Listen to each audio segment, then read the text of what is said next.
Welcome to the Daily Reminder Network. Never ever underestimate the power of Allah. You know, there was a sheikh who mentioned this in Saudi Arabia, and there was a doctor that visited him from Pakistan and told him a story that happened to him.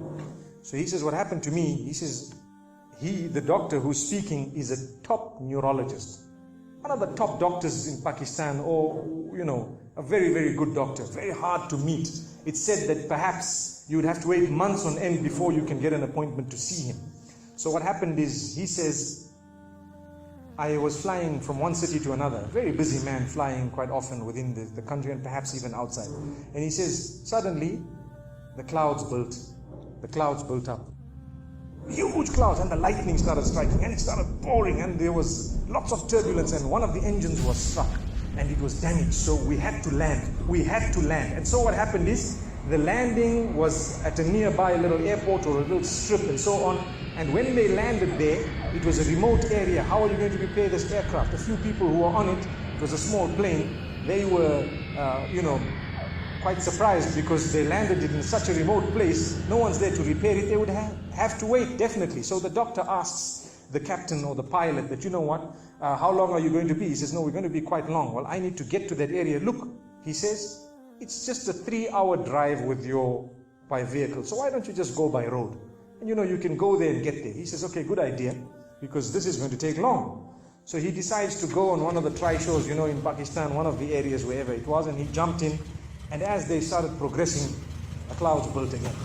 And the lightning was striking, and the rain started pouring. And it was pouring so much that their vehicle could not move much more because of the mud and because of everything else.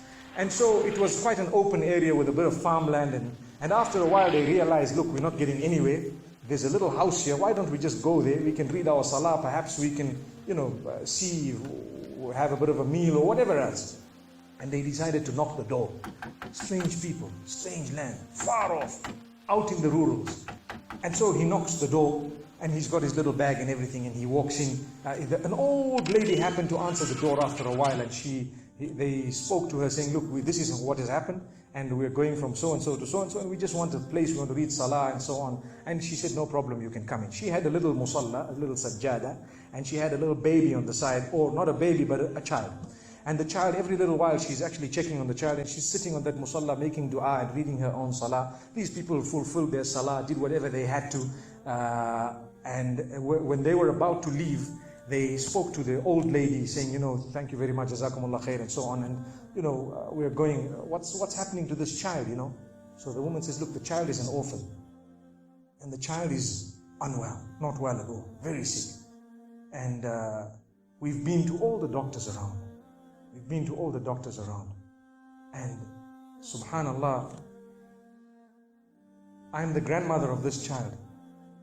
The doctors have told us that there is only one specialist around who can help this child. And we tried to make an appointment, but they asked us to come 6 months later. And it's far away. I've been making dua to Allah ever since that day. Ya Allah, make it easy for us. Child is sick. Make it easy for us, Ya Allah. So the man says, what's the name of that specialist? So the granny says, it's Dr. Ishan. Immediately this doctor burst into tears. Straight away, he burst into tears. Why are you crying? Your dua has just been accepted.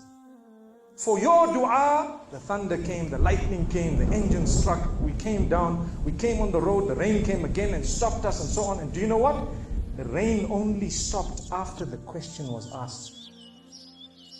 Now it happened. And now the woman starts crying. SubhanAllah. And the doctor himself is telling the story, saying, that was me. It happened to me, he says.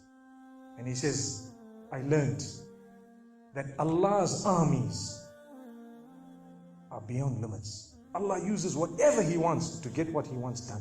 So, where in the wildest of the dreams of this person would they have felt or believed that the top man, whom it is semi-impossible to see without big appointments, would actually be driven all the way to the door, knock the door, come in here, read some salah, and they would have to serve the child here. amazing.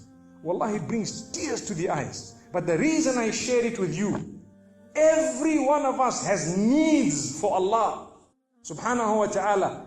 Just keep calling. Just have yaqeen. Have conviction. If it is meant, it will definitely come in your direction. You know, we use the term by hook or crook, but I don't want to use that today.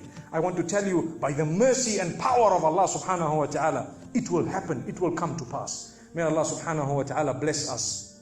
May He open our doors. May He grant us all shifa. And may He make us firm believers that for Him, nothing is impossible.